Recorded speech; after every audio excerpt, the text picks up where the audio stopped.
Cette journée de fête venue des diocèses de Blois, et je salue tout particulièrement son évêque, le Père Maurice de Germigny, vous qui êtes du diocèse de Tours, diocèse de Bourges, de Chartres, et bien sûr d'Orléans, et notamment les personnes du doyenné Orléans-Ouest qui nous ont rejoints pour cette Eucharistie cet après-midi.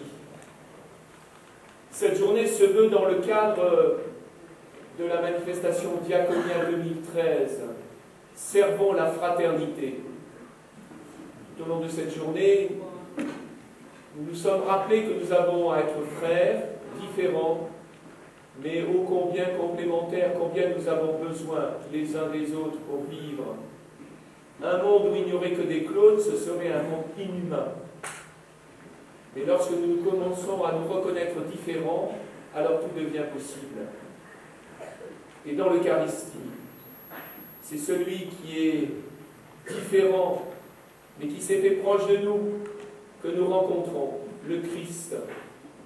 C'est lui qui nous unit, c'est lui qui fait de nous les membres de son corps. Ensemble, entrons dans cette célébration. Reconnaissons humblement au début de notre célébration que nous sommes pécheurs, confions-nous à la miséricorde du Seigneur.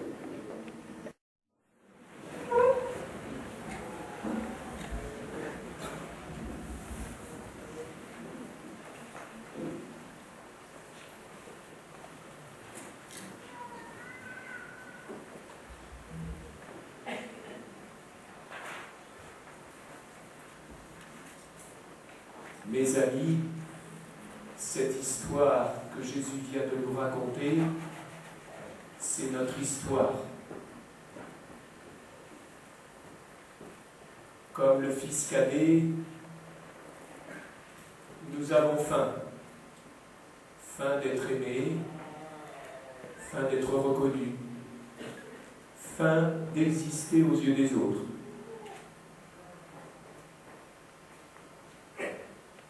Comme le Père, nous sommes invités à être remplis de compassion, d'attention pour les autres. Quand bien même, ils ne correspondraient pas aux normes que nous nous fixons sur les autres. Ah, il n'est pas comme ça, ou il est trop ceci, ou elle n'est pas assez ainsi. Voilà, et nous nous enfermons dans des catégories préétablies. Notre journée nous rappelle que tout être humain existe au-delà des catégories établies. Nous avons, chacun d'entre nous est un être unique qui a du prix aux yeux de Dieu et qui donc doit avoir du prix aux yeux des frères et des sœurs qui le rencontrent. Mais il est vrai que cette histoire des deux fils, ou de la tendresse du Père, qu'on appelle encore l'histoire de l'enfant prodigue, cette histoire nous invite à sortir de nos catégories préétablies, pour nous ouvrir à l'amour, qui regarde toujours au-delà des apparences, qui regarde au-delà des normes que nous ne finissons pas de dresser entre les hommes pour le malheur de notre humanité. Mais quand notre humanité ose vivre la différence, alors le bonheur s'installe, la joie revient dans les cœurs, les hommes se retrouvent, l'isolement peut être vaincu, et tout simplement l'homme est heureux de vivre. Nous avons donc toujours à nous poser la question, quel personnage je suis? Le cadet, l'aîné, qui est amer, qui revendique des choses pour lui. Sommes-nous aussi le Père rempli de compassion? Cette histoire nous rappelle que nous avons à consentir à être fragile, faible. Je pense à ce que disait Philippe de la Chapelle ce matin, vulnérable. nous avons tous à faire l'expérience que nous sommes vulnérables.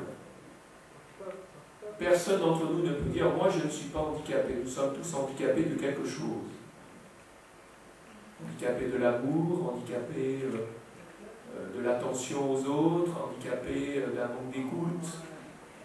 Il n'y a pas que le handicap physique, mental, il y a aussi d'autres handicaps beaucoup plus profonds et qui dressent des barrières entre les hommes. Consentir à rester vulnérable et fragile, comme Jésus lui-même.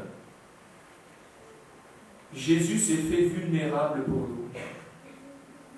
Jésus s'est fait petit et pauvre pour nous dire que Dieu nous aimait. Et cela veut dire que lorsque nous voulons rencontrer l'autre, il nous faut accepter d'être vulnérable, faible et fragile.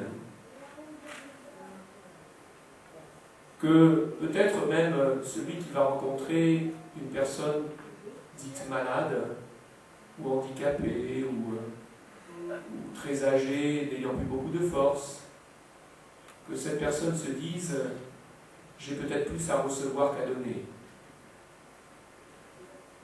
Sommes-nous capables de dire à une personne faible et fragile « je le suis comme toi ». Et je t'aime parce que, à travers ta fragilité, tu m'apprends à vivre. Consentir à être fragile, ce n'est pas facile. Rester pauvre, comme Jésus, comme le Père, qui sort et va vers son Fils, vers ses fils. Ça, ce n'est pas facile. C'est un combat de tous les instants. Mais c'est le combat qui nous permet d'être des hommes, des êtres humains. Nous avons besoin les uns des autres. Heureux le voisin qui a besoin d'aller frapper chez son voisin pour dire « j'ai oublié d'acheter du pain ». Ça commence comme ça. Quand on a tout, on n'a plus besoin des autres. Heureux sommes-nous si nous sommes fragiles, si nous avons besoin de prendre notre téléphone pour dire « j'ai besoin de toi », ou d'aller frapper à la porte d'un voisin pour dire « j'ai besoin de toi ». Enfin, Steve n'est pas là comme une parenthèse. Nous sommes invités à nous réjouir avec des frères différents, avec Jésus qui s'est fait différent par amour pour nous, avec Jésus qui a pris toutes nos pauvretés sur ses épaules, avec Jésus qui a accepté de manquer de tout pour nous dire « j'ai soif de ton amour, j'ai soif que tu te tournes vers moi et vers tes frères ». Apprendre à nous réjouir avec Jésus qui s'est fait pauvre. Voilà ce qui nous est demandé. Au moment où nous fêtons Diaconia 2013, servons la fraternité, il est bon de nous rappeler que ce n'est pas pour amuser la galerie que les évêques de France ont proposé cette démarche. Et parce que c'est le fondement même de notre foi. Nous sommes dans l'année de la foi. Il n'y a pas d'année de la foi sans charité vécue. Et la charité, c'est l'amour qui est dans le cœur même de Dieu et qui ne demande qu'à se donner. Et nous-mêmes, frères et sœurs, nous sommes invités à vivre la fraternité en sortant de nos normes pour aller vers ceux qui sont différents.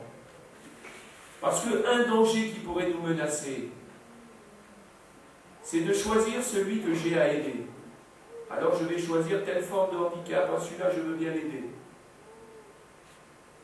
On va prendre peut-être ceux qui sont les plus, les plus avenants, mais oser aller vers celui qui est le plus différent, le plus à l'opposé de nous. Voilà ce qui nous est demandé. Et comme le Christ lui-même l'a fait en venant vers nous et nous voyons dans l'Évangile en allant vers les publicains et les pécheurs, les rejetés et les exclus de son temps. Jésus nous a montré un chemin qui est un chemin exigeant, qui est un chemin sans limite. Encore une fois, on ne choisit pas ses pauvres. Tout être en face de moi est un pauvre que j'ai à aimer, quel qu'il soit.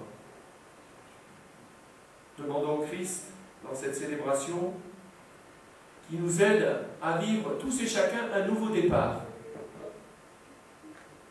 Un départ pour nous retrouver avec d'autres dans nos diocèses, au-delà même des groupes que nous formons habituellement. Oserons-nous aller chercher ceux qui ne sont pas encore avec nous, mais qui souffrent de l'isolement à cause de leur handicap? Aujourd'hui, c'est un nouveau départ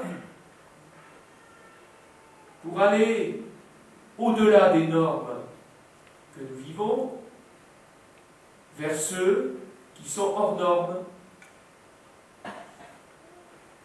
Il y a, par exemple, je ne sais pas, les Roms, les sans domicile fixe, il y a ceux qui ont perdu leur travail,